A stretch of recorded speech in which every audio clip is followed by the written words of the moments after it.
Y'all want to look at Evan's tall, dark, and chiseled, handsome features for a second while we regale you, brother. We gotta get regaled, brother. Hold on, let me make sure I put this thing on public.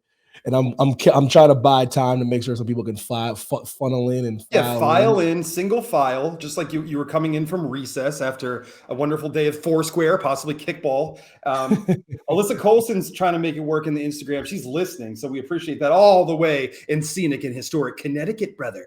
What is it up? Picking up the kids at 10 o'clock at night. What kind of devious goings on the mean streets of Connecticut could it possibly be happening at this hallowed hour, brother? Yo, Kristen, what up?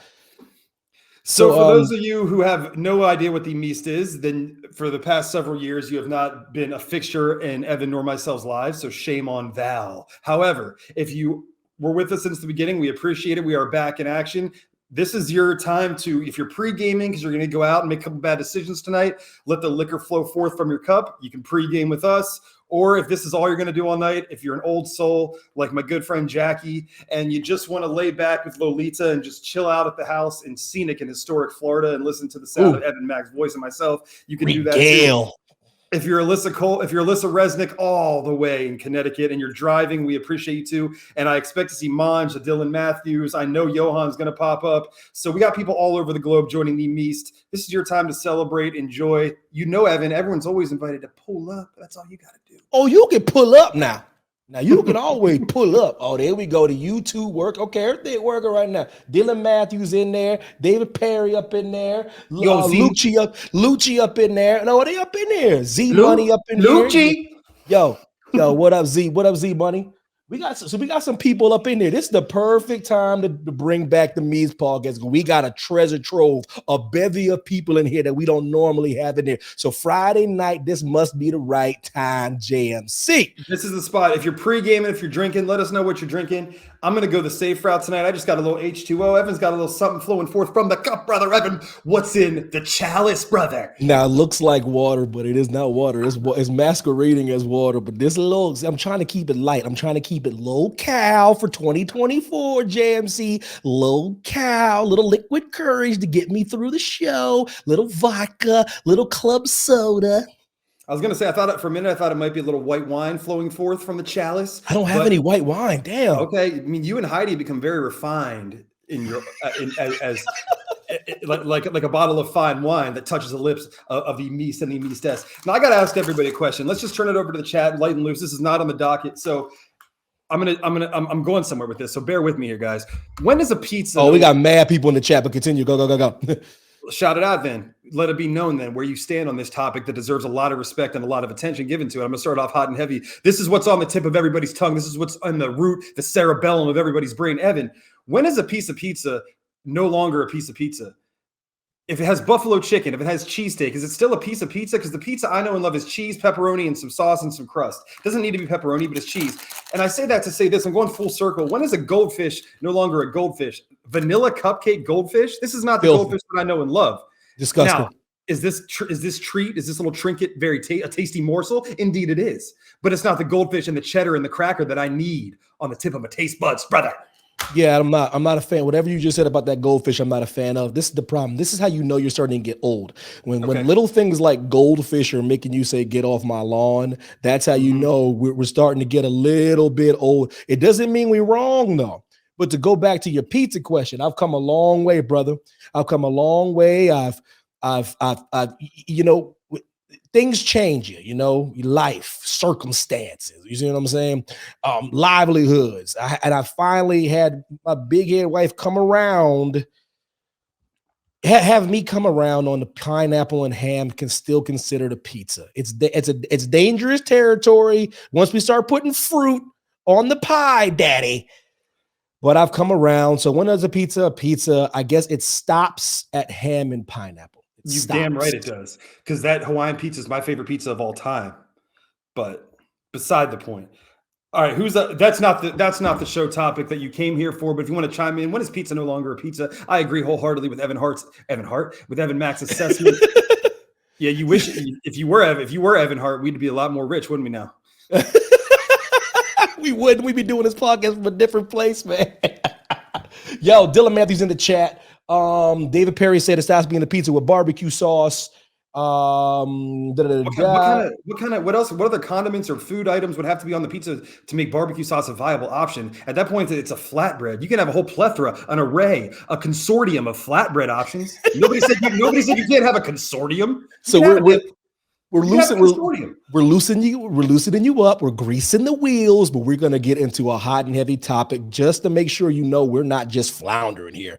We're not just BSing. We're gonna use your time wisely. Mm-hmm. And I think I wanted to start it out. I wanted to start it out hot, but let me start it off like this. See, I put it down in the scroll, Lauryn Hill. Mm-hmm. Now I don't even think you know what's going on, Jay. But I'm gonna let you know what's going on. Yo, what up, Z Money? I'm gonna let you know what's going on.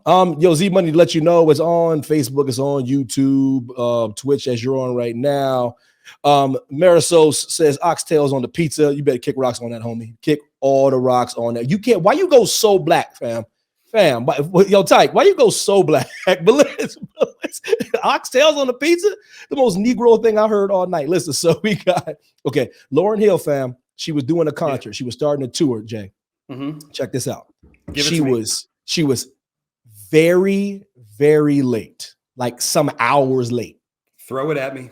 Okay. Now, when she arrived to the concert, mm-hmm. after people been waiting there for hours for her to arrive to this concert, people weren't happy. Sure. So instead of her, massaging everything, or even just hopping in and playing that girls, you bet. Instead of just hopping in with that, she grabbed the mic, Jay, and said, "Y'all are lucky I even perform at all." What say you? I've never been. Okay. It's wafting over me now. It's digesting. I'm forming. I swear, bro. I have half a thought formed. I've made a decision. I've never been. Evan and I have had little tastes, little tidbits, little morsels of fame here and there with some projects we've done over the course of a little niblet and giblet. If anybody in life, even if it's someone that I know, ever appreciates anything that I do and says I get a little bit of joy or satisfaction, I feel like we owe it to them to keep doing it, to do it at a higher level, to try to improve. And I just feel so appreciative that they even care about anything in my existence. Now, when you're used to it, you're at a much higher level of operation like Lauryn Hill is, and she's extremely talented. We know this. That's beside the point.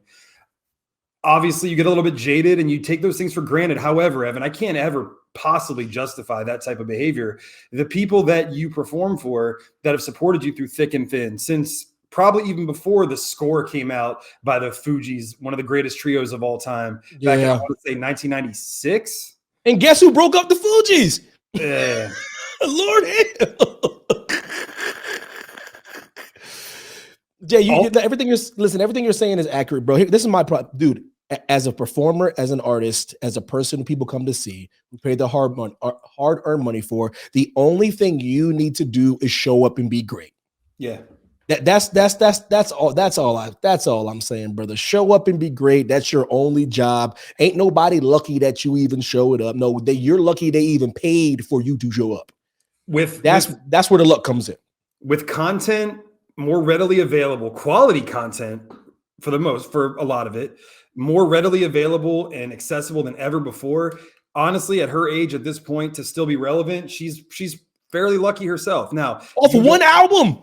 Yeah, basically. Now, a lot of hits on that album, and she's incredible in a lot of ways, but for anybody to act like that is so out of bounds. And nobody owes anybody anything. There's an even exchange of the talent that you enjoy, and people feel inspired by that. However, without those people that consume your product, which when you are an artist, your product is you. So without those people consuming you as that product, you don't exist, and you don't have a platform in the first place to even be relevant. So I'm not saying you have to pander, but you can't come in like that. Come on. All facts, all accurate. The Meest. The Meest Podcast has returned. For those you don't know, we're back in full effect. Fridays. Yo, Lexi, what's good? Miss Luthor, Lex Luthor, one of the coolest names of all time, and it's her real name. Lex Luthor in the building. Oh, fam. Kristen said, Money, I'll put it on the chat. Money talks. Folks, stop buying her ticket. I love her, but she's beyond a professional. She didn't show up a few weeks ago here in Hunts Vegas. Yeah, you see what I'm saying? And then on top of that, Kristen, Oprah, on top of that, she canceled the tour outright the next night, fam, and said she had throat issues. I'm like, bruh. She said she had throat issues, fam, because everyone was so outraged. That's the real reason. And that's what the kids call Katt. So like she canceled the whole rest of the tour. Jay, thoughts on that? She can't because she was angry. Was there? Oh no, Jay, time out. Look at the comment from Lex. Look at that comment. Read that comment, Jay. I don't even know where to look because we're on so many platforms now. Oh, listen, Lex said neither of you have aged in the past 14 years. Hot damn. Can we crop that out? Can I make that? It's cropped. Crop it out. Good night, everybody. That's what we came here for. We don't even have Heidi here to do our makeup. And Jackie, that part up. Jackie, if you're listening, I'm one guy that does not wear makeup. Don't worry about that. Evan, she had a bad experience. Let's just put it that way. Oh wow. So yeah, look, let me start off with Lauryn Hill. I wanted to start off a little light and loose before we get hot and heavy. Where does Lauryn Hill rank for you as an all-time artist? Because she does only have, and we're not talking about the Fugees, so she really does only have one record. So what I do is, as an artist, I can't rank her that high, but I will rank her based on albums. She has a top 25 greatest hip hop album ever made. If that's not high praise, I don't know what high praise is. You know how many hip hop and rap albums there are in this world? I just gave the Huzzy top 25 ever. If that's not me being a classy gent, I don't know what it is. And I don't know, you could put it anywhere you want, but I say top 25, do with that as you will. Top 25, Miseducation and Lauryn Hill, top 25 all time. And no one can tell me it's not. It's almost start to finish one of the greatest albums ever. So that's where I put her. But I'm not gonna make you when it comes as an artist. Now we're getting crazy because I gotta put in every genre. You know what I mean? I gotta put it. I even gotta bring in Yo-Yo Ma. You know what I mean? I got the rap. Yeah, I gotta bring. You know what I mean? I gotta bring in Andrea Bocelli. I gotta bring in Gustavo Dudamel. Those are all artists. And if I gotta start doing that, then it gets a little choppy. So I'm gonna say, from an album, yo, Gary, what's good? Then yeah. Oh, we talking about Lauryn Hill, Lexi, but not for much longer though. Oh no, we're done. We're done. It's over. It's over. Lauryn Hill. I've already spent too much time on Lauryn Hill for doing her fans dirty. But this is something I do want to spend time on. Jordan Michael Colson. Before we do, can we reset the premises one more time as people do your thing, man. Cut a promo, ladies and gentlemen. If you've been feeling like there's a void in your life that is just unquenchable, unfillable, you are not alone. You are one of many. You have been craving the Meest. You've been reaching out saying, JMC, Evan Mack, bring back podcast. We deliver in return, brother. And we are back Friday nights. This is the time. This is the place. On any platform you can think of, it'll be live. And then Evan, maybe a day later with a little efficiency on all the major platforms. We're going to be streaming on Spotify and all that stuff eventually after we add a little bells and whistles to the audio. Yeah. So if you miss this live, and if you want to see these pristine, ageless faces, thank you. Thank you, Alexandra. We don't disagree. You look good yourself, young lady, as always. She does. She looks phenomenal. It's unbelievable. Yeah, you don't look like you've aged. You're no slouch now. Aging a day. I'm like, dear God, she looks younger. So I swear she has like 7 babies and she looks like she's 10 still. So Evan and I will argue till the day we die. This is the greatest show in the history of Western civilization and quite possibly the universe. And all this is, guys, is a chance to have fun. We're going to come at you 10 Eastern time on Fridays. If you're going out to the bar, going to get into some nefarious means, make a couple bad decisions, go ahead and do that pregame with us. Just let us know what you're drinking. Get home safe. There's Ubers out there. There's a lot of options. Don't do anything reckless. If you're in for the night and you just want to listen to our serene and tranquil voices, we can do whatever you need. We're flexible. We can make ocean sounds if you want, whatever it takes. Oh yeah, we could bring you the white noise. You know what I mean? Or me, I'll bring the black noise. But apparently I'm getting threatened by my wife for not looking at the chat. There's like 7 chats, big head. I'm trying here. I'm trying to juggle. That's why we need Heidi's so integral to all that we do here. She usually juggles all this stuff. You leave the men in charge and everything hits the fan. So I know we got people in New York. I know we got people in Connecticut. I know we got people in Australia. I know we got people all over the globe listening. We so greatly appreciate spending your Friday night with us. Either that or you have no other options because you're a loser. Just kidding. Dylan Matthews said, pay for it.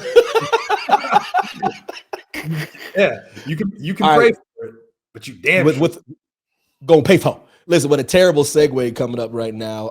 Listen, Jonathan Majors. All right. The question is what Jonathan Majors did worth his career being over? Now, for the people that don't know, a New York jury found Marvel actor Jonathan Majors guilty of reckless assault in the 3rd degree and guilty of harassment. The verdict was reached by a six-person jury after roughly over 4 hours of deliberation, which is very quick, spread across 3 days. Sentencing is set for February 6th. The charges, a misdemeanor and a violation, carry a sentence for up to 1 year imprisonment. JMC, what say you?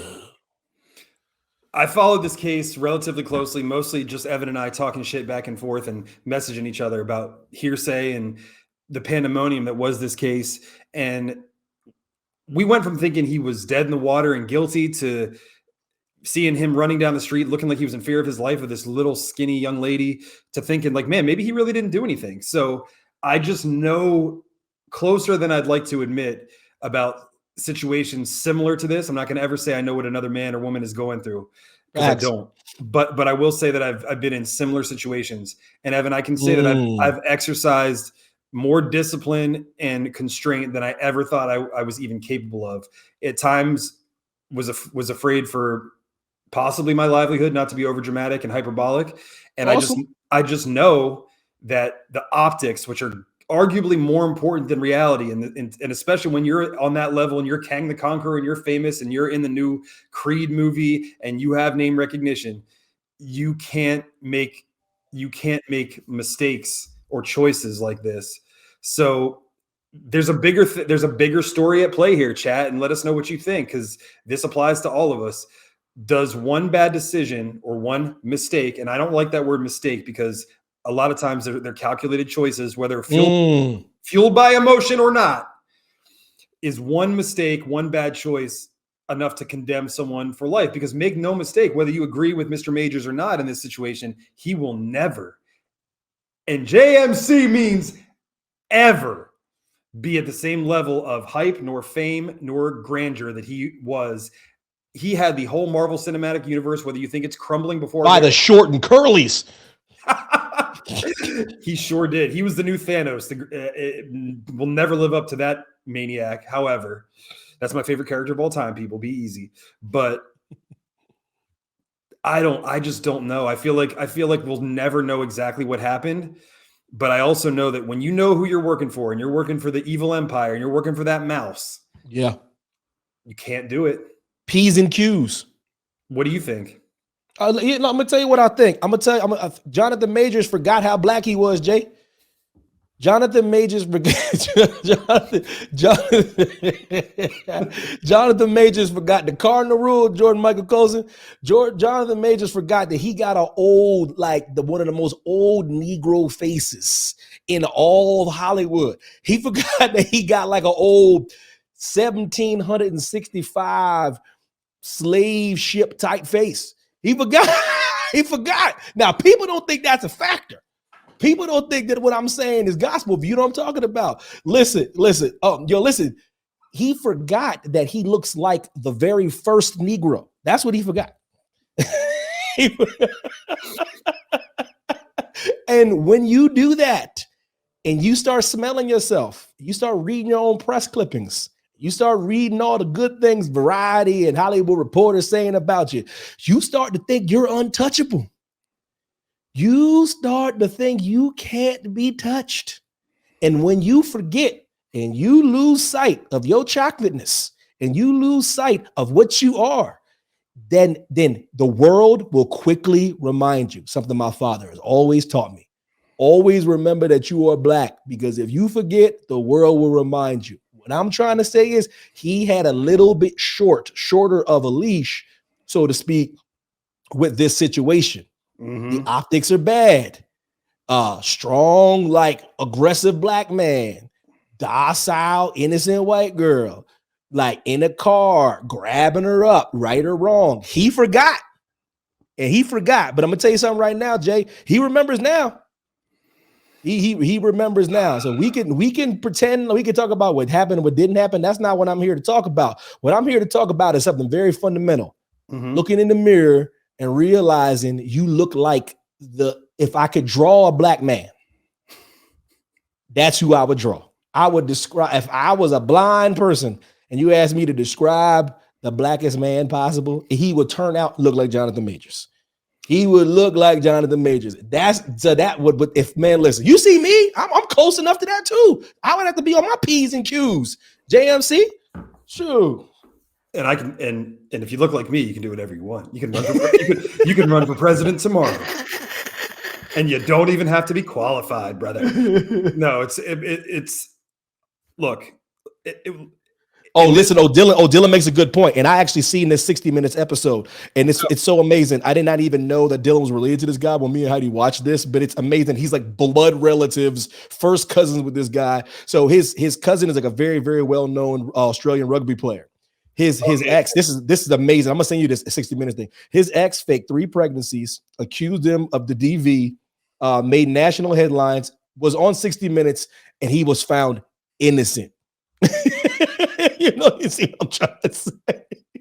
You see what I'm trying to say? Like he's just trying to say, like, the optics are a bit different based on certain things. Yo, Kate, what's up, babe? Guys, have you ever heard? You've heard the expression about optics? Perception is reality, and is that more relevant and more true for better or for worse nowadays? Where it is what it is, Jay. I mean, people thought, look, whether you support Donald Trump or not, like, his energy and his charisma, and some people are nauseated by him. He was entertaining. He record numbers that we'll never see again at those debates. And whether you like him or hate him, you knew he was going to at least be a viable contender. People like, he'll never get the nomination. He got it. He'll never win. He won against someone who's a career politician, exponentially more qualified. You can hate her all you want. I don't like either of those candidates, but when you come across with that much energy and you appear as a dominating presence or a force, and you have that kind of presence about you, everyone pays attention. When you are that famous and you are that world renowned, people are looking to tear you down anyway. It's rule number one. They build you up to tear you down. Willem Dafoe said it in Spider-Man 1, and the Green Goblin was on a roll that day, and he was right. And we look to knock those famous people down to our level, and so we can talk about them as commoners, as citizens. And with that said, it's harder for you. As a black man, it's harder for you. As a woman, it's harder for you. And then as a black woman or a minority woman, it's even more hard. So is it fair? No, but life's not fair. So what you can't give anybody any more ammunition than is already against you, knowing that you're going disadvantage. Will Smith at the Oscars, and for the first time a black producer is producing the show, and it's two proud career black men who have a lineage of great work and never getting in trouble. And the only takeaway that the common folk is going to have from watching that show is, I don't know, 2 black guys got in a fight on stage tonight. Yeah, and wasn't Chris Rock's fault. Lex she had a good thing. She said, perception is our individual reality shaped by our personal experiences. It's our lens through which we see the world. Perception is so biased, it's not reality. So the question is there actually such thing as reality? Like, what is reality, and how can any of us know? 100%. It's always been like that. And the perception was that he attacked this woman. Now, listen, perception, reality, right, wrong. All I can say is that Jonathan Majors, it's tough to not start feeling yourself a bit when you're reaching the apex of your career, where you're reading that. Listen, if you listen to the audio, I'm trying to be real, right? If you listen to the audio, Jonathan Majors, when he's talking to that woman, he literally feels like he is the second coming of Martin Luther King Jr. Like, for real. Yeah. Like, a man that's thinking like that is thinking it's hard to touch him. Seriously. He goes, the things I'm doing for my people. Do you understand? You understand? I'm like, yo. So for a man to have that kind of thought process, it's easy for him to get lost in the basic reality, JMC, is even in this day and age, you have to be careful because this world is still unbelievably dictated by what shade of skin you are. As crazy as that sounds in 2024, it is just a reality, my friend. It is. It is. I'll never forget. And Evan doesn't, in 25 plus years of knowing you, I've rarely ever, if ever, it's never came up between us, the race card or issues, but I'll never forget, if you recall, our good friend Phil, we were driving through Hampton Heights, which is a very prominent neighborhood in our area. Neither of us grew up there. No. But we were there to see a friend. And I'll never forget, we were sitting in my little Honda Accord, police officer, and this is probably 10:30 at night, 11:30 at night, weren't drinking, weren't doing anything. What business did we have sitting out in my car at that time of night? I don't know. Maybe we were about to go back to Carlisle from Phil's house. I don't doing anything though. Yeah, we weren't. But I'll never forget it. And this is probably the first time I really experienced it with a close friend who was of another race. I'd seen it, but it never hit home, because nothing really hits home in life until it happens to you or someone you care about. Ooh. So when the police officer drove by my side of the car, looked at us, kept going. Didn't break stride, looped the block. We might have moved because some way, somehow, he ended up passing us on the other side, which is Evan's side of the car in the passenger seat. And I'll never forget, he drove right by the car again, looked back, drove about another 5 feet, jammed on the brakes, and here he comes in reverse. And me and Evan just look at each other and go, oh, really? Here we go. Rolls down the window. Now, nothing happened. He's like, what are you guys doing? And I was like, you just passed us, seen this. Then you see that, and that's your reaction. Something doesn't compute. If you've ever crossed the street late at night, I've done this. I've seen a guy who looked like he was a commanding presence. He's walking this way down the street in New York. I'm walking this way down the street in New York. I was like, let me just cross just to be safe. As I walk by, turns out it's an African-American young man, probably just trying to get home to his apartment after a long night of work. And I'm like, that guy probably thinks that I'm a piece of shit. I'm as white as they come. He's probably like, that guy just, and I did it thinking, and I like, not to quote Trump, but I think I'm maybe one of the least racist people that I know. I agree. I try to treat everyone equally. If that's ever happened to you and you're of a darker persuasion, you probably feel like, I wonder if it was a white guy in a golf shirt, if he'd have crossed the street. Yeah.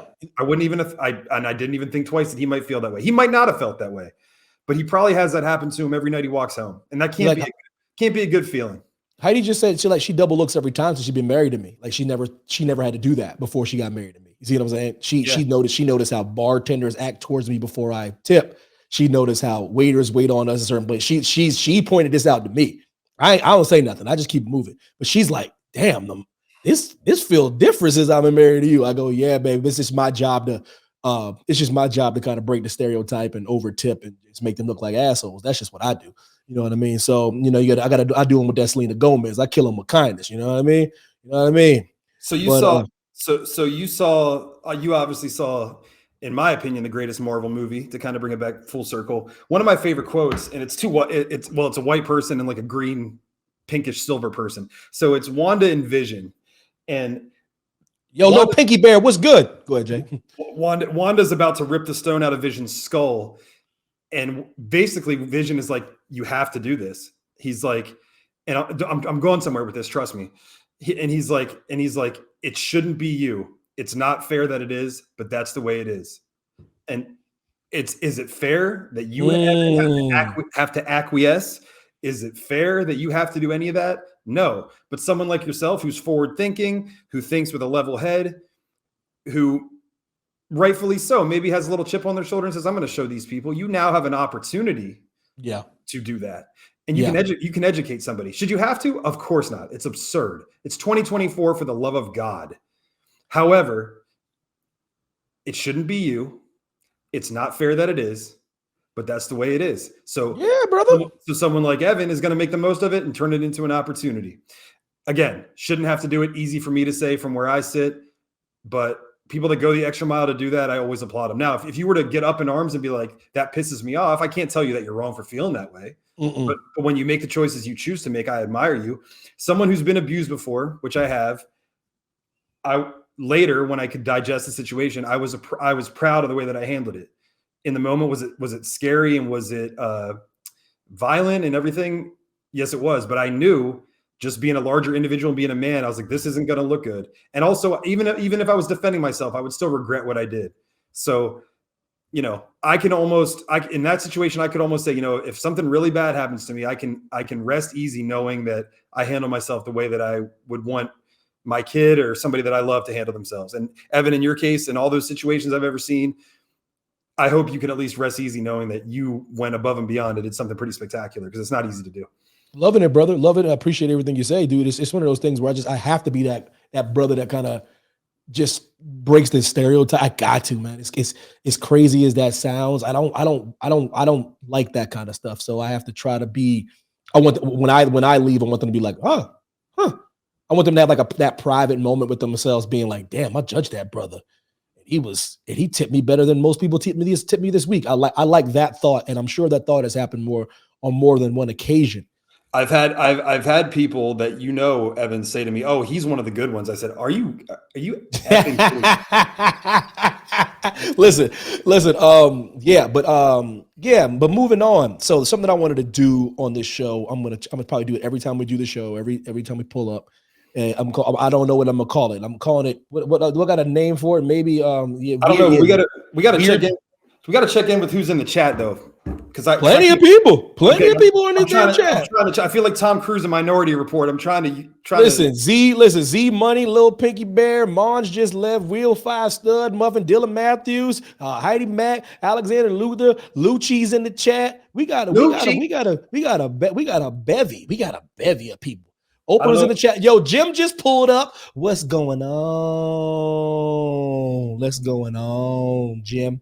Jim just pulled up. We got 18 people on Instagram. I'm thinking about, is Instagram on? It was. It still looks ridiculous. I'm just wondering if you went live and I joined you, if that would be worth doing. No, I think since this thing is not figured, because it's a new format.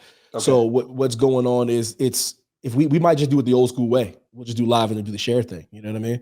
Yeah. But for next time, what does it look like when I do a double click on me right now? What does it look like now? If I do that and then I do that. Let's see. It's a couple seconds behind. I know this is not good audio, guys, but we're we did an impromptu comeback with no day's notice. All right. I've been trying to work this Instagram thing out, man. It's just you. Leave it on just you. Leave it on just you. They don't need to see me. I can see you from. No, I just clicked it. What's it look like? I want to. Can you see it? I'm showing the camera. Hell no, because I X'd out of it, man. Okay. On Instagram, but then okay. I don't know. On Instagram, it's just you. Okay. I go. Listen, we're gonna figure it out. We're gonna figure it out. I don't know what the hell I'm doing, but listen, damn it. James in there, Pedro's in there, Chiba Monkey's in there. Pedrito, man. Now I'm pissed. Pedrito. If you're watching on Instagram, man, come over to YouTube. Come over. What the hell, man? This is a Instagram out. We got a whole lot to get to. We're just watering the. We're watering the. What are we right now? We're like tadpoles right now. We're not even frogs. Yo, next. Oh yeah. So listen, every single week I'm gonna hit Jay with something different. I'm gonna call it weird. I'm gonna call it weird but true. He ain't gonna know what I'm gonna talk about, but I'm gonna find something as weird as I can that's in the news that I find to be insane. Yo, Lexi, I appreciate you. You know what I mean? That's a little moisturized. You know what I'm saying? That's a little. You know what I mean? Your boy working on a couple things so we can turn back the clock. He's trying to get that Benjamin Button complexion, not when he was old, but when he was young. You know what I'm saying? I'm trying to turn back the clocks. Yo, Z Money, stay on Twitch, man. Listen, I'm working something out with this damn Instagram, and it ain't my fault. This is Talk Studio telling me that I can go on IG. They ain't telling me that the format's gonna be all effed up, but that's neither here nor there. You're not on there. You know? You're on there. At least we on. Listen. All right, weird but true, Jay. Weird but true. Yeah. Check this out, bro. Check this out. Check this out. Weird but true. A passenger hid bullets in a baby's diaper to get through at New York's LaGuardia airport. A whole hand full of bullets in a diaper and tried to pass them through TSA on their P's and Q's. Caught him. This is true. This happened. This person was arrested. Bullets in the diaper. What say you? Honestly, unfortunately, man, nothing surprises me anymore with people. I don't know what their agenda or motivation was. I'm like, wait, are you quizzing me if this is true? I almost guarantee that. I swear to you it's true. I swear, but true. I swear, dude. Bullets in the diaper. Do they have a firearm with them as well? I'm gonna when you unpack, give me your initial thoughts, and I'm gonna read to you exactly what happened. Somebody weird like that. Maybe they were just like a gun connoisseur, it was just like a collector's item. Honestly, I want to give them the benefit of the doubt and say they weren't trying. There was no gun. They were just bullets. They looked like regular bullets. Then what are they doing? Are they making like novelty necklaces? What are they doing? I don't. That's why I'm asking you what you think. Do you know? Are you going to regale? I'm not joking. I'm going to read you the whole. Okay. I'm going to read you the whole thing. I was trying to get your initial reaction as I read. Listen, according to the agency, the passenger initially claimed he didn't know how the bullet-filled diaper ended up in his bag. Later, he suggested his girlfriend put it there. He dropped the dime on a girlfriend that wasn't there. The TSA identified the passenger as a man from Arkansas who was ticketed for a flight to Chicago Midway Airport, but did not disclose his name. Port Authority police cited him for unlawful possession of the 9mm ammunition, brother. Y'all are weird, man. What are we doing here in society? Okay. Wait, I'm not even mad. That's amazing. Yeah. You smuggled a gun in a baby. You smuggled bullets in a baby's diaper. You pooped in the refrigerator. Okay. Lucci said, I'm from New York. Those things don't even shock me anymore. Lucci is completely desensitized, unfazed. Lucci, I don't know you, and I want you to like me, and I want to like you, and I want to be close kindred spirits, but I just like have a major distaste for all things New York. So I'm really sorry. Lucci, I love you. We never met, I don't think. Lucci, if we do, don't harm me in any way. I hate New York, Lucci. Yo, dude, you don't like people to talk like this? You want some pasta for you? I like that. No, I like that. That I like. Can I take the accent away? I don't. I hate. I don't want to start spreading the news. I don't want to be a part of this. New York. So Frank Sinatra, even you can kick rock because you from Jersey anyway. Yeah, literally. I don't even like.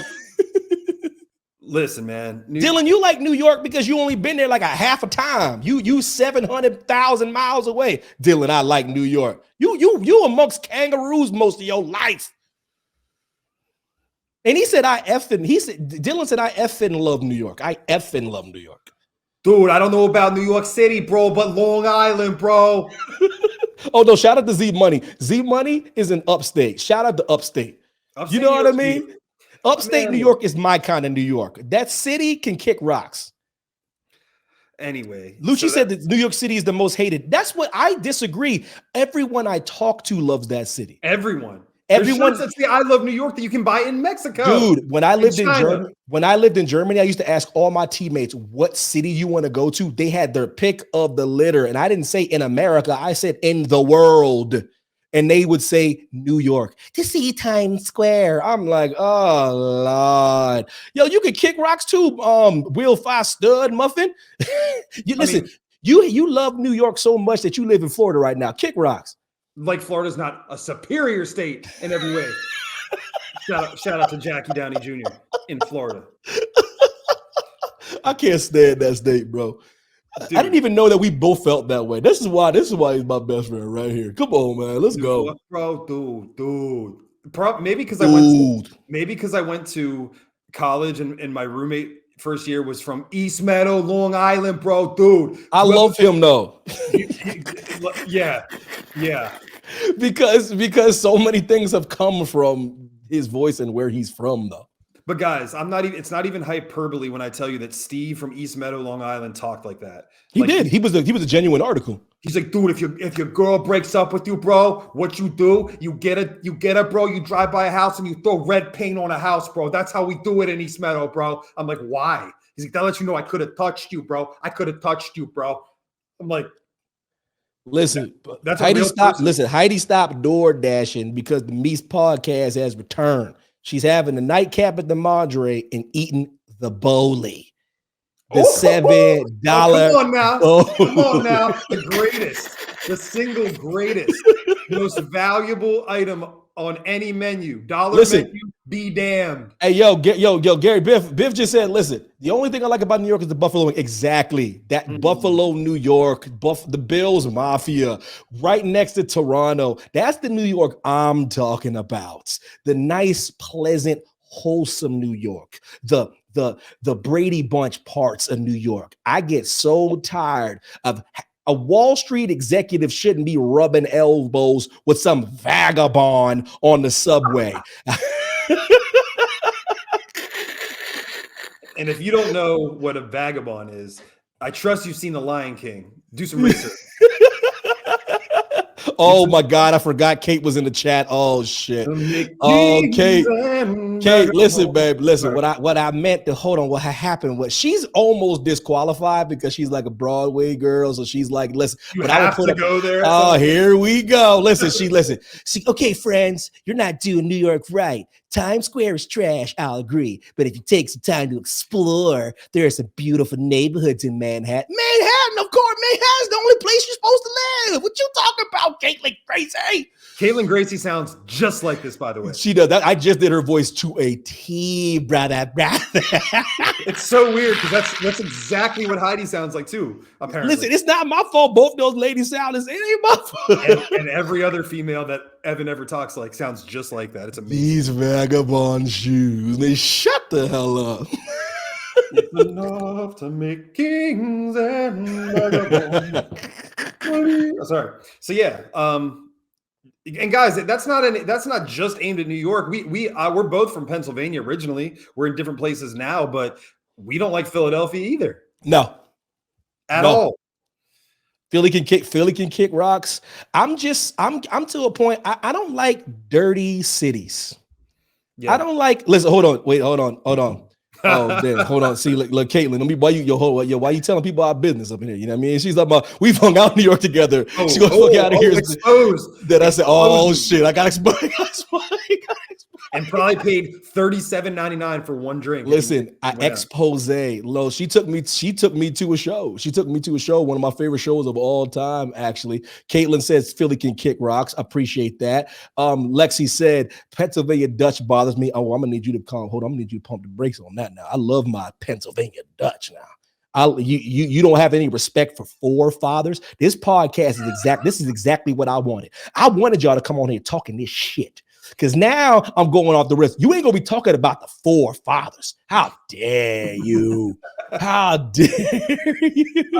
I mean, honestly though, like Philadelphia is one of the most like historic and with the founding fathers cities. In Philly's defense, it should be the capital of Pennsylvania. It makes no damn sense. Arguably the capital of the nation over DC. Harrisburg is gross. Harrisburg's grotesque. Grotesque. Come on now. Oh my God. The Towson Mall in the single most magical place in the world, Towson, Maryland, that's the greatest mall on the East Coast almost. I love that damn mall. Shout out to that mall. King of Prussia. King of Prussia. I'm like, no. I go, yeah, you need 50 grand to just shop in King of Prussia. Yeah, you sit on Route 76 in either way for 4 hours for no damn reason, and then tell me King of Prussia's a viable contender, brother. Soon as you walk into King of Prussia, all you see is Gucci, Prada, Louis Vuitton. That is not a mall for a person that's from middle class. I'm sorry, I'm from middle class. Yeah, Lucci says if you don't like New York, you shouldn't like LA. Now see that, and I'm so glad. See, this show is going off the rails. You see what I'm saying? Because damn, there's so much to go on because the chat's cooking. I love y'all cooking, seriously. But because I much rather you guys talk and have us go off on tangents because it's hilarious. Yeah. Like Lucci, this is where you lost your damn mind. And this is what always bothers me about people from New York. New York and LA are nothing alike. Let me tell you why. You guys in New York are on top of each other. That's why you guys are so angry all the time. Like LA is huge. It's a spread out metropolis. You can let me tell you how spread out. Let me see how spread out Los Angeles is. One of my very close friends had one girl in one part of LA and another girl in a completely different part of LA, so far apart, they didn't even know about each other the whole entire time for years. That's how spread apart Los Angeles, California is. Now, price-wise, similar. Weather-wise, what are we talking about here, Lucci? Lucci, what are we talking about? Oh, we don't condone that kind of nefarious behavior either, by the way. But I'm just letting you know how spread out it is. Listen, Lexi know what I'm talking about. Let's go. LA all day. This is the only place where you can go snowboarding and surfing in the same day. In the same day. What we talking about, Lucci? What we talking about? Lucci, that's pretty kick-ass now. Come on now. Oh, Dylan Matthews, I'll pick New York every damn day over LA and 4 times on Sunday. Man. Explain yourself, Dylan Matthews.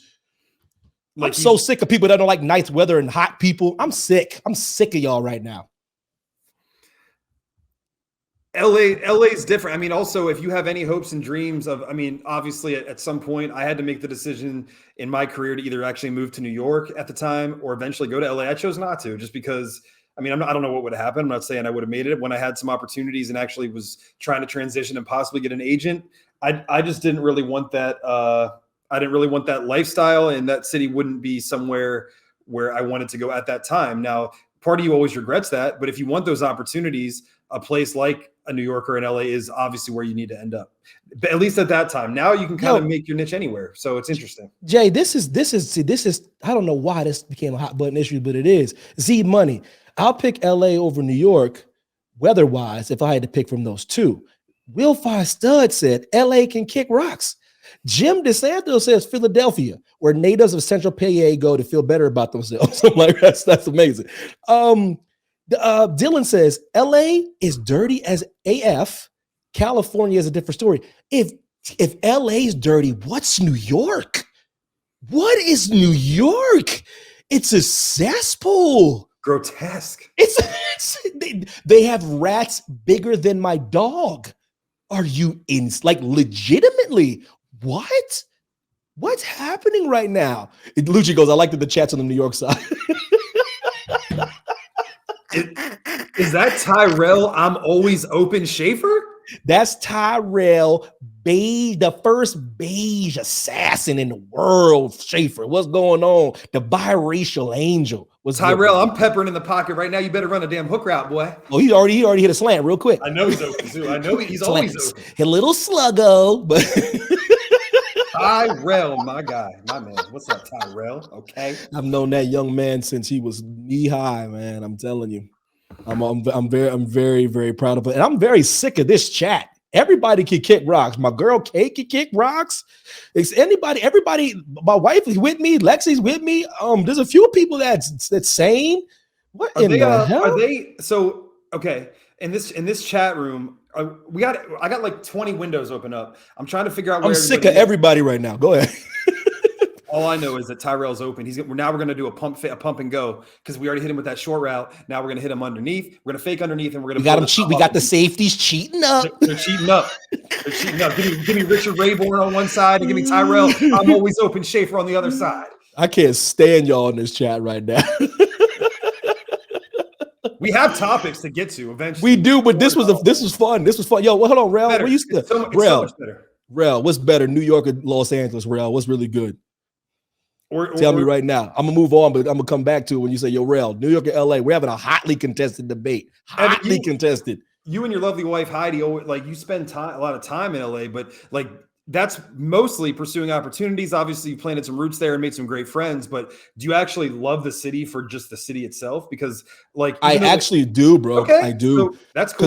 Because what I found out about it is, here goes the funny thing you said. Based on what you just said, I started loving LA after I stopped hustling. Okay. That's when I actually fell in love with the city, which is insane because I found I wasn't enjoying the city because I was hustling so much. So when I settled in with AfterBuzz and started just focusing on broadcasting and stop going to auditions every single second, I started realizing there's so many hidden gems, so many hidden treasures, so many things going on, and you get away from the people that the only thing they're trying to do is network and use you to get ahead. And then all of a sudden we started finding some beautiful people, some people that have lived there their whole lives. And once you find that out, you find out that LA is not all about the hustlers. It's a lie that everyone's been told. There's a lot of people that are there just living their life. And some of the best times I've ever had with people was when we sitting around eating food, ain't talking about what audition you're going on, when you get your next headshot, what networking mixer you going to. When that all stopped is when I fell in love with the city. And I swear to you, I said to Heidi, as soon as I fell in love with that damn city, that's when I got the call to go to the E. And that was so annoying because I was grinding and was so stressed out. And then as soon as I loved the city, they were like, come on, Evan. I was like, damn. So that's what the crazy thing is, dude. When the hustle stopped is when I started loving the damn city. What you mean you have bodegas, you automatically land? Man, F your bodegas, Lucci. We have bodegas. What's you the guys best? Have? Go ahead, Jay. What's the best city you guys have ever been to? Because I will tell you this, like Greece and Italy, the bodegas are top notch. If we're talking about bodegas, that's a real bodega. That's a real damn bodega. Can I get a real authentic bodega? Rail pulled up. I was in New York for college. Love the city. LA I only visited, so that's all I have. I had to say New York. Man, kick rocks, Tyrell. I don't want to hear nothing from you either. I'm done with you too. And the defense is smothering you. You're not even open anymore. I'm like, I really want your opinion. Yeah, now you're getting double covered and nobody's doing. You're getting no help. You're covered by Revis and Prime. No coverage towards Rel all night. I know we asked for your opinion, but that's a different experience, though. Any place that you go to college in is going to be riddled with wonderful memories. You probably have crippling student debt, or your parents do, but you have memories of getting wasted. Frat parties, bro. House parties, bro. Dude, at the bar, bro. At the bar, bro. One Long Island. Mindy races, bro. Come on, dude. See, like that's why I have an affinity for Towson, Maryland, and Baltimore, because two of the first movie roles I ever got in commercial shoots were in Baltimore Inner Harbor for Step Up with Channing Tatum, and then freaking Baltimore Ravens Stadium to do a commercial for the Ravens of the Maryland Lottery. And I went to school there, and Evan, you would come visit me all the time, and every night was cool because we were young and we thought that like, oh, there's like, you know, our parents aren't here to like tell us when to go home. Yeah. Even though we didn't even like really run amok like people think we do. We were gentlemen.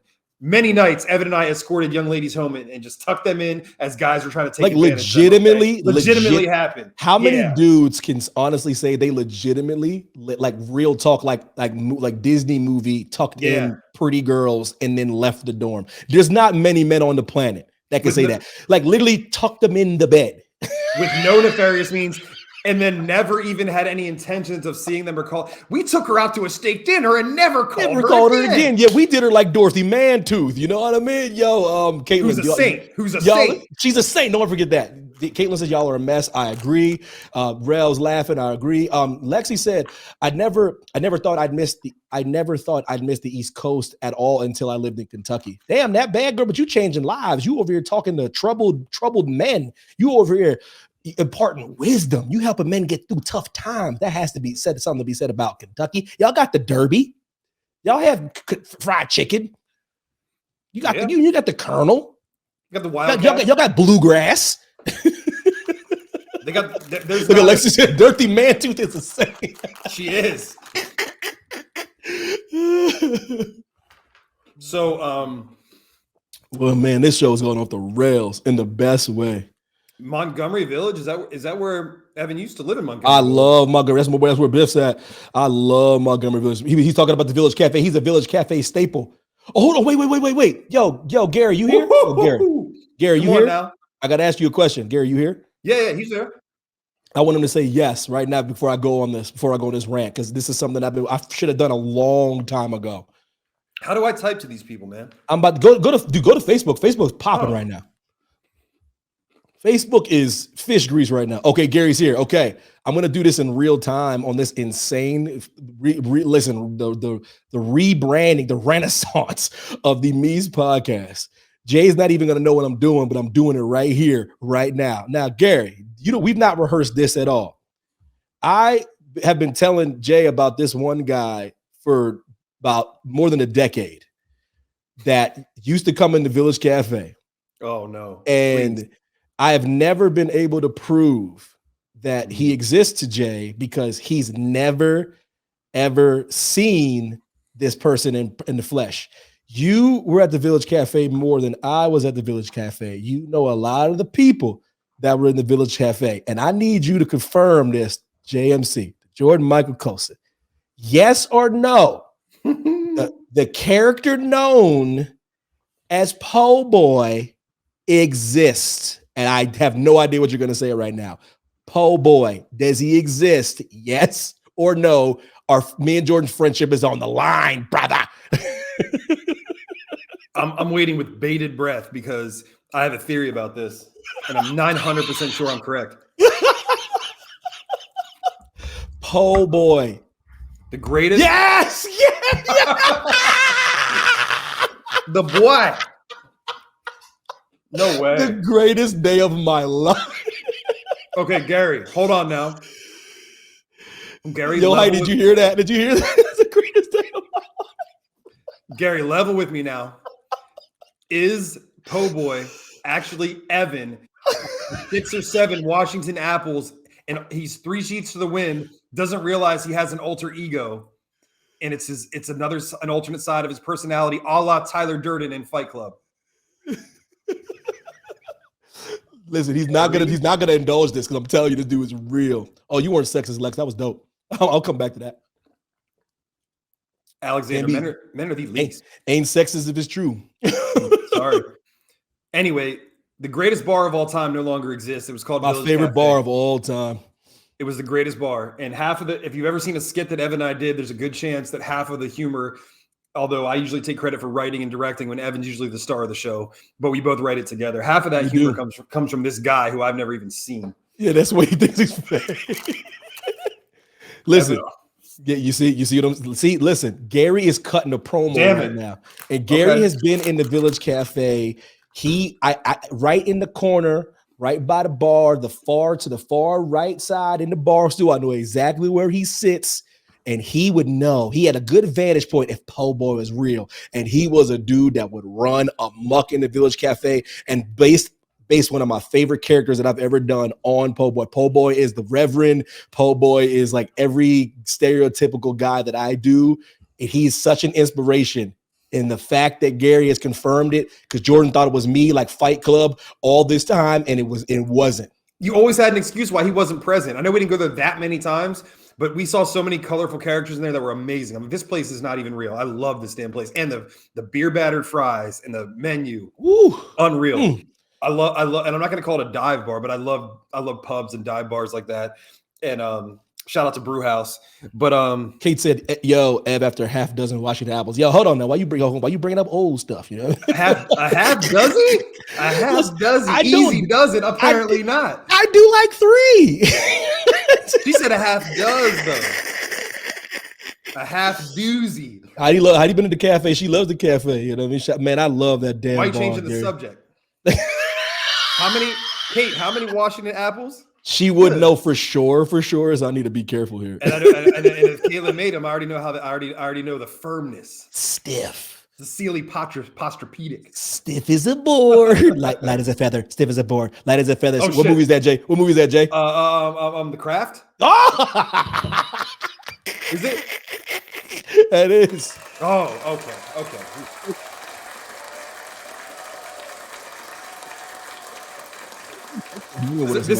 This isn't on the docket, but if you had to pick someone in your life or just in pop culture, who do you think is like the least right now? And guys, keep in mind, this is always like petty fun stuff. We're not talking about like obviously people who are murderers and killers like are the least, but who's the least? And by the way, if you don't even know what the Meest means, you need to learn about the least and the Meest. We'll do a tutorial later, but there's the Meest and the least. Right now, the least, I got somebody who's the least that's going to shock you. You know what? Shout out to my new favorite bar, Sierra Madre, up in Camp Hill. Dylan Matthews says Lauryn Hill is the least. Caitlin Gracie says, problem with having friends who have not only known you for over half your life, but also played the role of your bartender. Yeah, he says true. I know where the bodies are buried, brother. But who is the least right now? I'm gonna keep it real with you. And like I said, this is always tongue in cheek. We'll let you know. If you know what the least is, then you should already know what the Meest is. If you really put two and two together, you guys are bright people. Yeah. But to answer your question, I'm going with Billie Eilish. Oh God! Oh, elaborate. I agree. But I will elaborate. There's many reasons why. Because she's probably going to steal and pilfer and thieve the Oscar away from the actual deserving recipient of that Oscar. And that is going to be Jack Black with the amazing rendition of Peaches by Bowser. And Billie Eilish is going to steal that with some slow bop from the Barbie movie. And I'm telling you right now, they haven't even done the nominations and I'm already calling it. And we're going to run this back and I'm going to be pissed. How about that? We're going to do a whole red carpet special, but didn't she already win a freaking Oscar too? And she won an Oscar off of a song she shouldn't have won an Oscar because it's one of the most mediocre mid James Bond songs ever made. Oh my God, man. You watch, you heard it here first. You watch. And Dylan's probably jumping out of his seat because I already see one of his funky comments talking about if she doesn't win the Oscar for this. Meh, meh, meh, meh, meh. That's exactly what Dylan said, and that's exactly how it sounded like. But it was more like, that's not a knife. This is a knife. It sounded more like that. And Crocodile Dundee for that ass. You know and by the way, he's probably losing his mind right now. When people pop up and then exit the podcast, we don't expect you to hang out the whole time. We're your pregame for the night. It's a pop in, pop out. Yeah, you can always listen at any time. We'll go until the cows come home. It could just be Evan and I, and we know that we're in all these chats and platforms. It could just be Evan and I. This is what we'd be doing anyway. We'd just be doing it on WhatsApp. So don't worry. Oh, look at this right here. Come on, Caleb, back on my good graces. Peaches all day. Come on now. Listen, oh my God. My kids were watching Mario and I walked in while Bowser was singing. And I thought he was singing bitches, bitches, bitches. Oh, come on now. Peaches, peaches, peaches, peaches, peaches. Oh my God. Listen, he goes, Dylan goes, that's exactly how I said it. Evan is correct. He said, so stupid. I love me some Dylan Matthews, man. He knows how much I love him, man. That's why he knows. If he don't know by now, I can't help him. There's very few people I love like this much that I've never met. And the only reason why I haven't never met because he lives in a parallel dimension, better known as Australia. They hated them Brits so much they put them on an island so far away that even it takes a plane now 20 hours to get there. But continue, Jay. So, man, if anybody in this chat knows me at all, man, it's gonna be surprising. The least for me right now is Justin Timberlake, man. I'm like 3 or 4 months. No way you went there. No way. I'm like 3 months late on this, but JT was my favorite artist of all time, and the way that this is ridiculous. The way that he's handled his career and the whole Britney thing and the Janet thing back in the day, if you recall, is absurd. That's more Janet than him, ain't it? It was, but he had no. It was a word. It wasn't. If it was intended and planned, then it was both of them. If it was an accident, then it was none of them, and just move. I think it was both. We're gonna do this. That's what I think. And there's no need for that, and it's not the time or the place to do that either. But he got no accountability for that. But the thing that really bothered me is because after 20 plus years, you get an NSYNC reunion, my favorite boy band of all time, and I'm a big Backstreet fan too, so it's all good. And there's no animosity between the two. I think NSYNC was a better dancing group. This is ridiculous. Boys had better harmonies, but they're both tremendous. But then Justin Timberlake is arguably the breakout performer of all of them, the most marketable. But he finally has NSYNC come back together. They do one song, which was kind of mid to me. Sidebar. Lexi said America got way too worked up over nips. How about that? She's pushing back. A little pushback, Jay. Yeah, I mean it was absurd, but you can't. I mean, at the time, cancel culture didn't exist, but if it did, it's out of the limelight for years after. Dustin went on to bigger heights in his career than ever, and which brings us to now. He brings NSYNC back together, and it's NSYNC featuring Justin Timberlake. Filthy, as if he's so far above and beyond the group Dirty. that made a household name in the first place. Dirty. And then, on the Trolls 3 soundtrack, he's the executive director of music. I love the Troll movies. I didn't see this one. They're so good. The new NSYNC song was a little mid to me. I expected more. It was okay. But man, Justin's just been dodging accountability for a long time. So JMC, I want you to keep that same energy when the great Justin Timberlake drops that new album with Timberland. I don't want to hear nothing from you. I don't want to hear shit because it's You're gonna be like, talk to you. You're gonna be like, Senorita. I'm gonna be like, tell me you love me. Yo, listen, because he's dropping a whole new album with the greatest producer to ever live, Timbo. The greatest thing Virginia's ever done besides lose the Civil War, daddy. Look, man. I lost my shit when I saw the Trolls 3 trailer for the first time and heard the chords to your All I Ever Wanted. Talk about it. Yeah, it's tremendous. But like, if Evan Mack and I don't do anything for 20 years, then we come back together and I'm like, JMC featuring Evan Mack, but it's not the Meest. That's like, dirty. It's just ridiculous. Especially like, dirty. We know, Justin, we know you're the cute one. We know you had the little afro back in the day and you had cornrows. You wanted to be black so bad. And we know that you're the most marketable and you're handsome and you can dance the best. And we know you have your little falsetto voice and you're cool and you were hot at the time. Don't be so quick to walk away. Ooh, yeah. He's still one of my favorite artists of all time. I just thought that was a low blow, and Lex is right. It was more like ramen hair. She ain't lying. It totally was ramen hair. It definitely was ramen hair. But let me tell you the greatest NSYNC song of all time that no one will agree with me on. Go ahead, because I know in order now. And this will shock you. I'll give you a hint. You might know it. To me, the greatest NSYNC song of all time has a feature. And what is that? Oh, to me. So is it okay? Are you talking about a song that is featuring an NSYNC member, or are you talking about a song that's labeled NSYNC featuring someone? That right there, the latter. Okay, then if it's the latter, then the only song I can think of that even has a feature is Girlfriend with Nelly. You damn right. I don't know why you're there. He doesn't even know you're there. He don't love your eyes. He don't love your smell. He don't want you like I want you, but believe me, I don't know. He's That's exactly what he said too. If you look up the lyrics, that's it.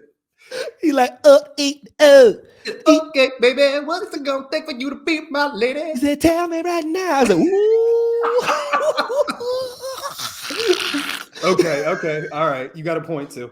Yeah. Fish grease. You guys act, and you all act like you weren't feeling Nelly back in the day. Nelly changed the game. Drake gets the credit, but Nelly started to sing rap thing. All in my head, I think about it over and over again. He got a song with Tim McGraw, for goodness sakes. I'll be a shining star. Ooh. There it is.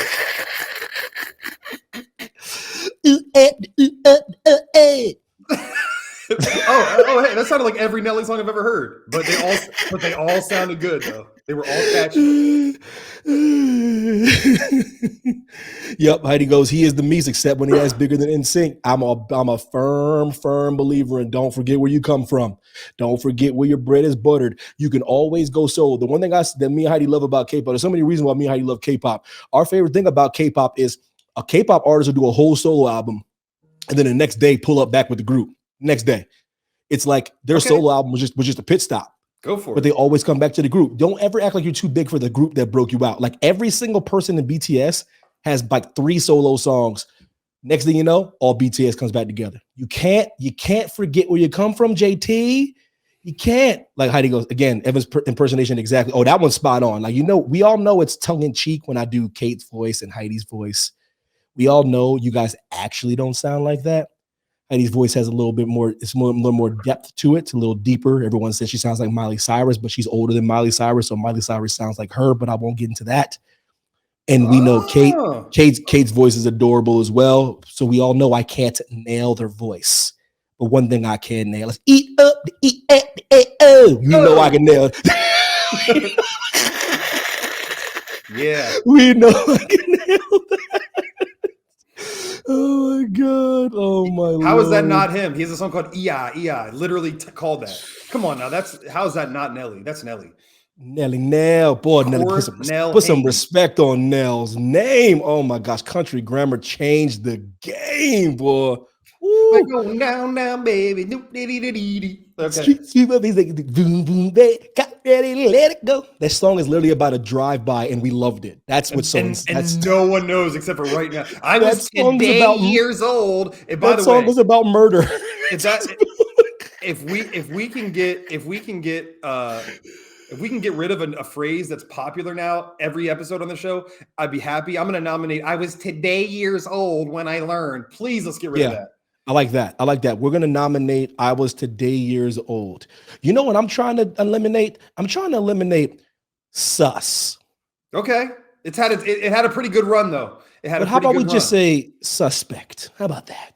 Yeah, why are we abbreviating everything and combining names? They're going to call That's why these little bastards can't spell nowadays. Yeah. That's why these, like he just said, just do vowels for like A-E-I-O-U sometimes. Why? People are like, yeah, I'm feeling that. You gotta remember the why. People be slipping on that why though, you know. Gary wants you to sing Poison real quick. You mean the Belle Div DeVoe Poison? Or like Poison, the rock band Poison. I can hit you from both sides. Don't play with me. See what you got to be very specific with your request. Evan will take them all, brother. You gotta be don't get cute. To kiss her, miss her, love her. That girl is poison. Driving me out of my mind. That's why it's hard for me to. Don't stop now. Hell can't get it out of my head. Miss her, kiss her, left her. What the you did? What the hell is going on? This girl is something else, man. Oh, listen, Will 5. Now you're speaking my language. Living it up in the hotel California. Woo! You want to talk about fish grease? The greatest American band ever is the Eagles to me. And I'm a Foreigner guy, and I still think the Eagles are better. Get the hell out of here, Gary. I gave you what you want. You gonna leave? What a sucker MC. Evan, do you feel used? I feel like I was been used and abused. I feel like you got what you wanted. Mm-hmm. You got to third base, and then you stopped calling me. See? That's how I feel. Whew. Oh my gosh. I'm having a ball right now. This has been a gas. Every Friday, whether we get to the docket or not, that doesn't we started out on the docket. We were on the docket a little bit. Belle Div DeVoe, source of all the middle school insecurities, can totally trust a big butt and a smile. Yeah. You're absolutely right about that.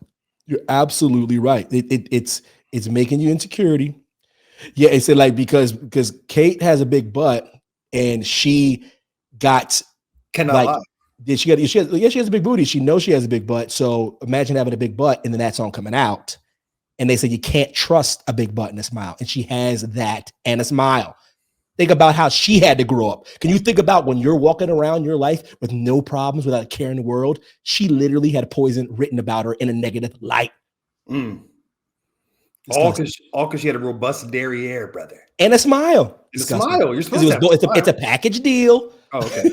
Okay. Yeah, you're right. That's what he said, Belle, Biv, and DeVoe. Mm-hmm. Oh, God. BBD. What did we get? We got something else to talk about? Well, we have a whole relationship segment that I wanted to end the show with every time. Oh, let's end it with that because let's get back on track because this has been hilarious. Yeah, we always got something. But guys, I want to end every show because it's so important nowadays to nurture your relationships, whether it's your spouse, your husband, your wife, your significant other, your parents. So Yo, so Elijah come back. Elijah's in here now. Elijah just pulled up in the chat. Hold on, Elijah just pulled up in the chat. He said, you know what I find sus? And you got the audacity to use sus. Did you just say sus? Can you please go back to suspect? You're of the age and you should be saying suspect anyway, young man.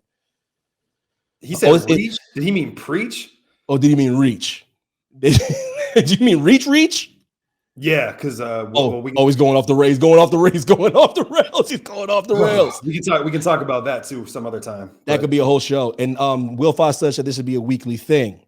It will be. Friday nights. So whether you're pre-gaming, whether you're going out to the bar at 10 o'clock, we come on. It'll probably be the most packed, hot and heavy in all the chat rooms. We're on every platform. So this is a good time. People are here. Yeah. 10 o'clock is when you're pre-gaming, you listen to us when you're taking some drinks at the house, whatever, before you go out. We don't expect people to stay here the whole time. People come and go as they please. Then the whole audio, if you want to go back and listen to it, it'll be on Spotify and everything a day later, if that.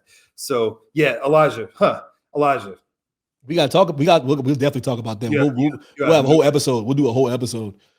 You have no idea. You could handle it any way you could handle it, Jay. But that's a good story to talk about. You can handle it any way you want. You can take that any way you want. I'll just piggyback.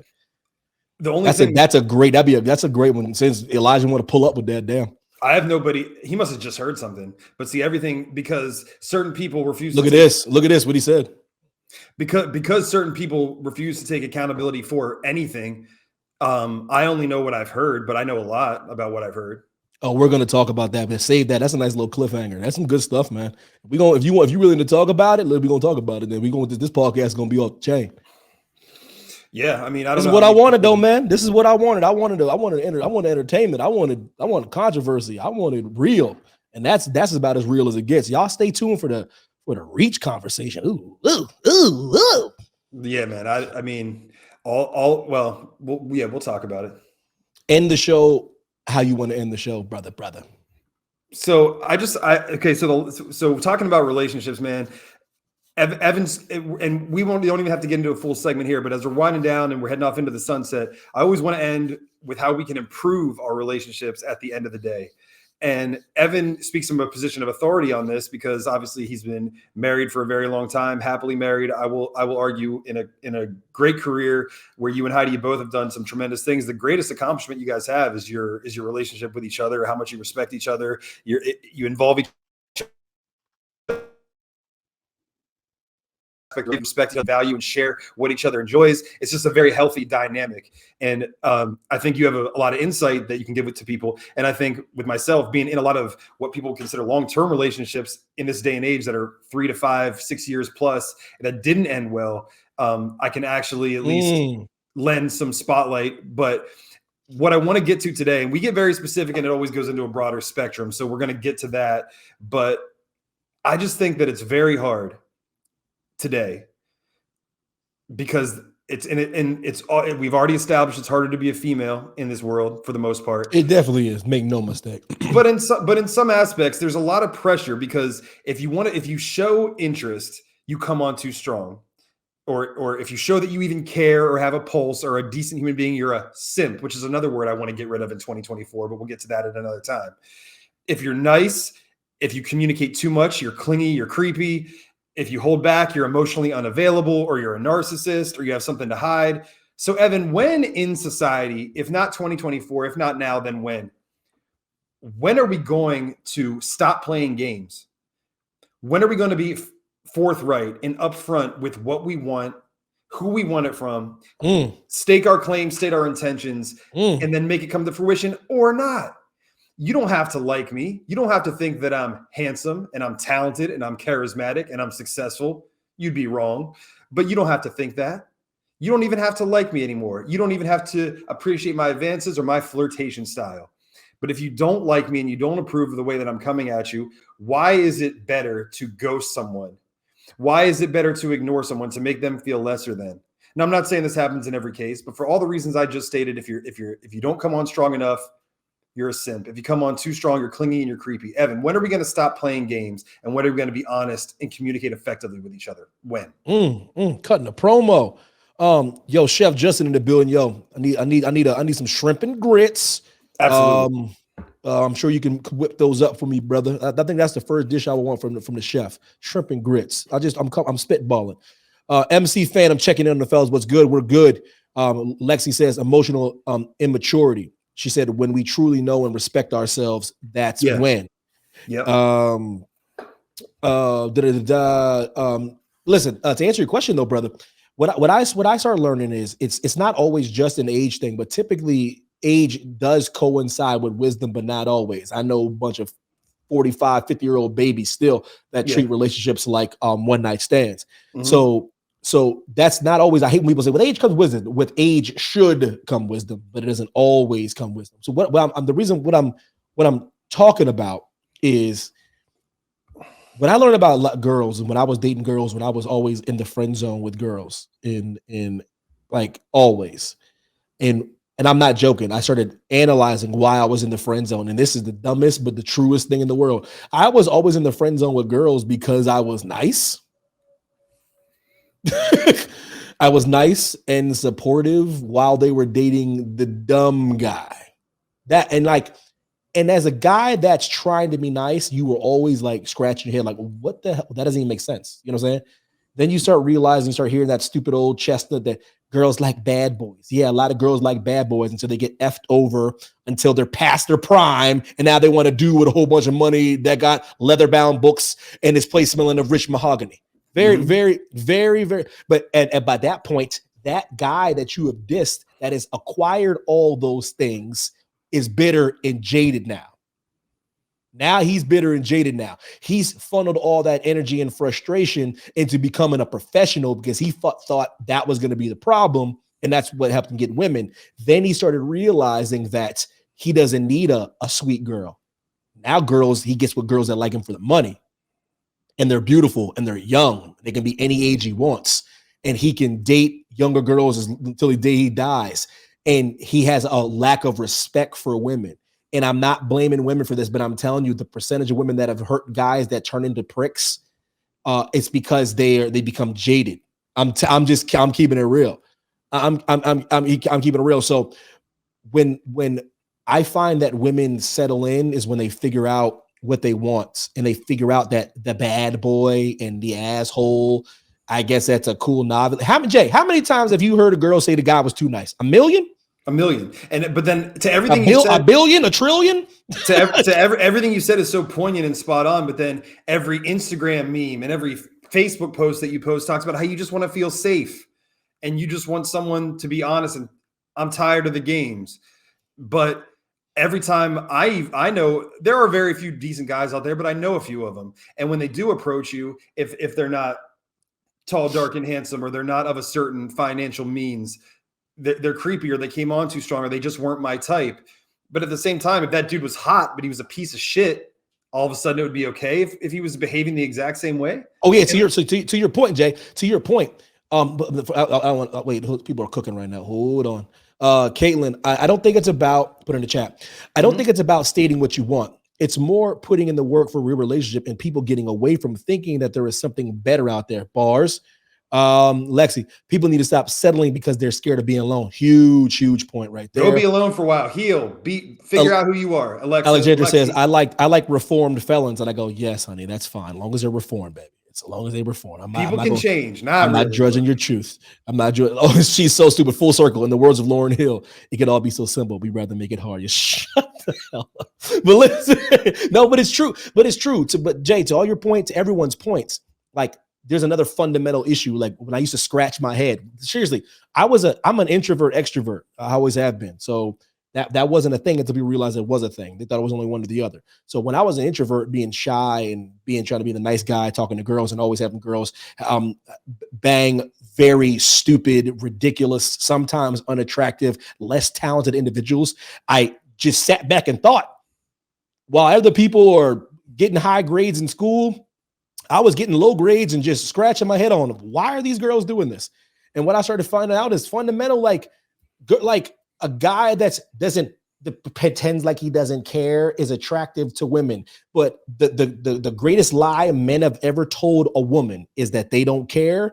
And the other greatest lie men have ever told women is that they're not emotional. They have tricked the world into thinking that women are emotional. Men are the most sensitive creatures on planet Earth. Do you know how many men are in jail right now because someone talked to a girl at a bar?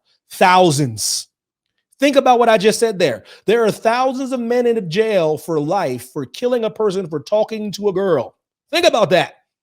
Think about that for a second. If that's not sensitivity, I don't know what is. And men are super, super sensitive. So they have pulled this trick of they act like they don't care. So they act like they're assholes, and that somehow attracts you. And then you go for this guy. And at the end of the day, some girls, dude, they like guys that they're just attracted to, and they don't care how they treat them. Yeah. Straight up, Jay. Everyone thinks that women don't go for men that they think's hot. Men don't think women like guys with butts. Men don't think women like the same thing that we like. Men don't think women like sex as much as we do. All lies, all bullshit. And that's why I used to be like, oh, that's all it is. And once I figured that out, I stopped trying to sweat these girls. I go, you go ahead, be with that dude. But one thing I do, Jay, Heidi knows this. Anyone that knows me do this. I circle back and check on all these hussies. Mm-hmm. And I like to see the decision that they made. And I like to see if they actually found their Prince Charming. Most of them have not. You know why? Because they're still doing the same shit that I'm talking about from 20 years ago. Not 5, not 10, 20. I check on some of these hussies have done well for themselves, but it's very few and far between. Most of them are in that cesspool of dudes that still treat them like shit. Mm-hmm. And you know why? Because they ain't listening to the Meest Podcast. Take it away. And that's the only reason. And we're not coming at women for poor decisions. They can listen. Anybody smart knows what I'm talking about right now. So I always want to end the show with the relationship segment because I think that everything in life starts with strong relationships, whether it's business, whether it's your life at home.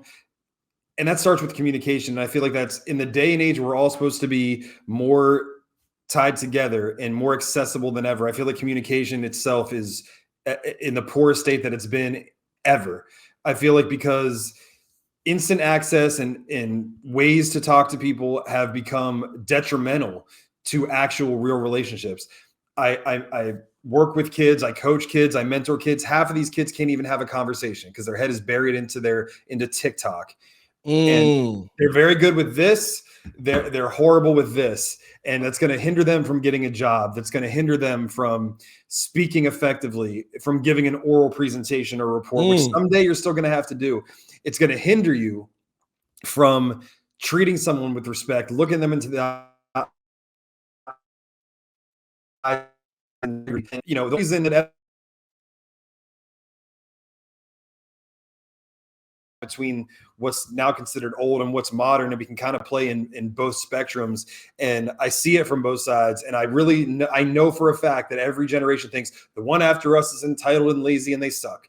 But I can tell you with no equivocations, the generation after us sucks. And if they don't do something about it, then the generation after them is going to be doomed because everybody has the crutch. Everybody has mental health problems. Everybody has ADD. Everybody has some emotional detriment. And that's all fine and good. It's okay to not be okay, but it's not okay to wallow in self-pity and stay that way forever. Eventually, it's on you to be accountable and break whatever cycle you come from and whatever hard background you come from. Because some of the strongest, best people I know have been through the most shit that you could ever possibly think of, and they come out better for it, and they breed better children because of it.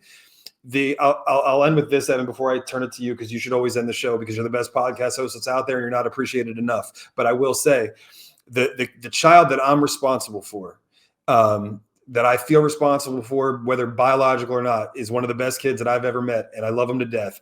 And he is 11, about to be 12 years old. And he is so polite, so respectful, raised very well for the most part. But, just like any kid, he has his flaws and his issues. And occasionally he'll bury his head in his phone, and occasionally he'll divert to what I would call like what his generation does. And I said, Gaby G, you can be a lot of things and you can make mistakes. And we were talking about girls and relationships today because he's starting to notice them. And or you know what? Whatever that kid wants to like and whoever he wants to like is totally cool. Who cares?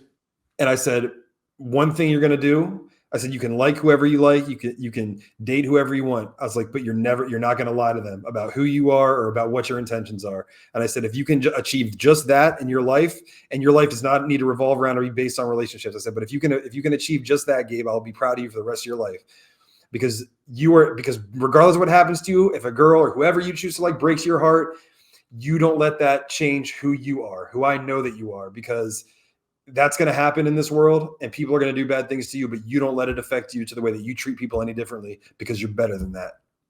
That's real. That's real advice, but that's the toughest advice. Not letting circumstances, situations, relationships affect the person you are, because as if you have any kind of empathy, you're not a sociopath. Most people aren't sociopaths. So that first heartbreak or multiple heartbreaks tends to make you jaded, tends to make you skeptical, tends to have you lose trust. And when you lose trust, it affects the next relationship. And then that's where the term baggage comes in. And most people don't want to bring their baggage to relationships, but their baggage is a clever word of bringing past experiences to the present.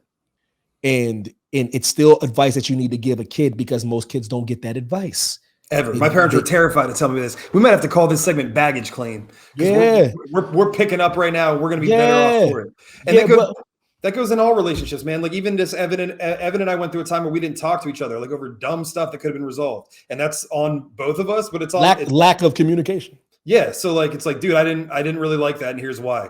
That could have been done in probably 5 minutes. You can be like, you're right. Or be like, well, I didn't mean it like that. Or you could have been like, well, I did it because. But 5 minutes, we wasted like 5 years. And think about, listen to that, guys. Listen to what I'm saying. That's a good way to end the show. A lack of a 5-minute conversation. Me and this dude almost lost 5 years of communication and relationship. Think about that. When I hate saying life is short, because life can be whatever you want it to be, but technically it is. So think about that. I've known this dude since about 1999, 2000, and there was a gap of years, multiple Super Bowls, a World Cup, where we didn't speak because of a lack of a 5-minute conversation. Think about that. So communication is everything. Lexi just said communication is key when you were talking. She said, preach, Jordan, 500% therapist approve, and all these things. And it comes to the point where I say this ain't about, this ain't never gonna be no women bashing show. I'm always gonna bash more dudes than chicks. Always. This is how I am. That's how I'm always gonna be. Because I believe women know more about dudes, more what they want than dudes do, in my personal opinion. So you're always gonna hear me talk shit about dudes. So, but I do like talking about like relationship like stuff, because especially with Jay, you're on the other half. Marriage was never something I wanted to do. You know, I was never going to get married. The only person I said I was ever going to marry was Heidi, which is very weird because I happened to marry. You know what I mean? Like I literally was like, well, I ain't never going to marry anybody but Heidi, just because the trick to marriage is very simple. You need to marry somebody that gets on your nerves the least amount. Love to me should already be there. Everyone's like, love. I go, but love that should already be in the can. It's like a default setting. What they don't tell you is you need to be with somebody that gets on your nerve. That does not get on your nerves. It's all about levels of that. Also, don't listen to the term opposites attract. It's the dumbest thing that's ever been said. That makes no sense. If Jordan's obsessed with wrestling and the girl is not, it will fail. I promise you. If Jordan's obsessed with cooking and baking shows and she's not, it will fail. And anybody that disagrees with me, older people than me, who've been in longer marriages than me, been like, I said, why are y'all still married? We have the same things in common. Don't listen to the opposites attract stuff. There's always going to be, if you're a Cowboys fan and she's a Washington fan, that shit's not cute. Eventually, y'all will end. It's just one of those things where I say, if you want to get into a relationship with somebody, and that's another thing, Jay, you ain't got to get married. Nope. That's another thing. You don't got to get married. Come on. You can George Clooney it. George Clooney dated, and then he was like 50, and then he got married. Come on now. Like, you don't got to get married. But your goal is to be with someone that's your best friend. Heidi's the homie. She is. She's my homie. That's the homegirl. That's what it is primarily. The marriage was just a party that cost a shitload of money that we still ain't paid some people back for. You think that's convenient? So that's all. Weddings ain't even for y'all. Weddings for everybody else. Everybody else think it's their damn wedding. And shout out to Lexi. Yeah, you got to have shared values. That's what I'm talking about. Y'all better stop listening to opposites attract stuff, man.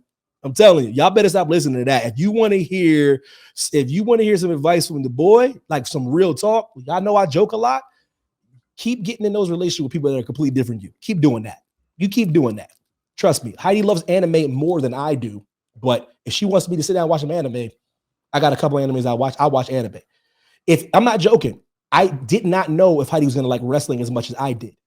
Her first introduction to real wrestling, not some stuff where she watched with Triple H or whatever back in the day, was I took her to SummerSlam in Los Angeles. Live show, cash in, Randy Orton on Daniel Bryan. She was like, this is one of the greatest things I've ever seen in my life.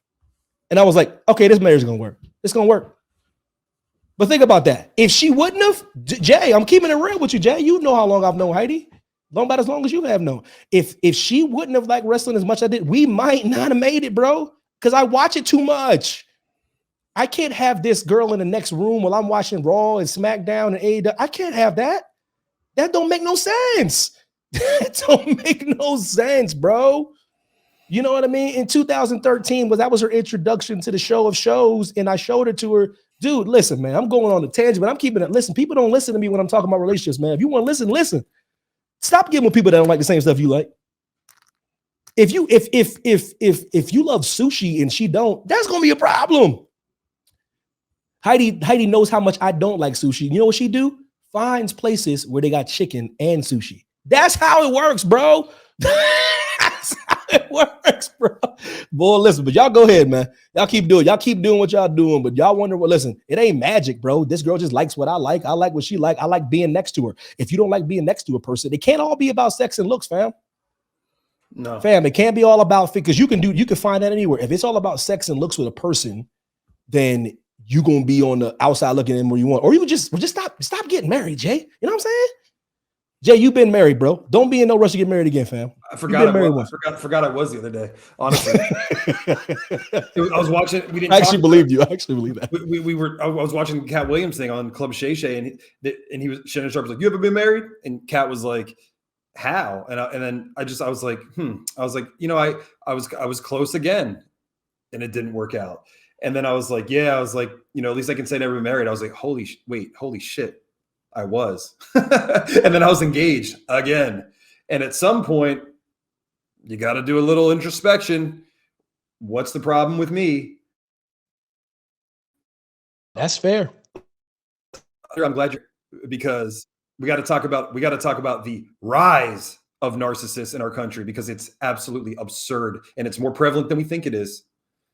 Listen, I could do this all night because y'all have been very, very receptive. And I told Jay before we even started doing this again, it was more his sole idea to resurrect this.